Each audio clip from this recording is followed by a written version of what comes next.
আসসালামু আলাইকুম, সবাই কেমন আছেন? আশা করি আলহামদুলিল্লাহ সবাই অনেক ভালো আছেন। আজকে যাব হচ্ছে আমার এক কাস্টমারের বাসায়।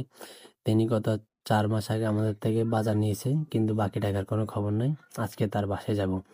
তো আজকের ওয়েদারটা অনেক সুন্দর ছিল, তার কারণে তার বাসায় যাওয়ার জন্য আমরা প্রস্তুতি নিয়েছি। এই তো চললাম স্লিপ নিয়ে, ৪,০০০ কত টাকা। ৪ মাস আগে বাজার নিয়েছে, আজও কোনো খবর নাই তার, দেখছেন? আজব মানুষ। এই তো বলতে বলতে চলে আসলাম তার বাড়ির প্রায় একটু কাছাকাছি। আজকের ওয়েদারটা অনেক সুন্দর ছিল। আর বলতে বলতে চলে আসলাম তার বাসার সামনে। তার বাসার সামনে অনেকগুলো জুতা, মাশাআল্লাহ সুন্দর একটা সাইনবোর্ড ছিল আল্লাহর নামে। আর যে লাইটটি ছিল এটা একটা ক্যামেরা, সবকিছু দেখা যাচ্ছে।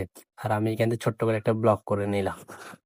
তারপর আর কি উনি বাসায় ছিল না, ওনার ওয়াইফের সাথে কথা বলছে। ওনার ওয়াইফ বলছে আমাদের তো এত টাকা হওয়ার কথা না, মনে হয় ১-১.৫ হাজার টাকা। তা আমি বলছি আপনি ওনাকে ডাক দেন, আমি ওনার সাথে কথা বলি। উনি বললো উনি তো বাসায় নাই, ওনাকে আমরা দোকানে পাঠাবো।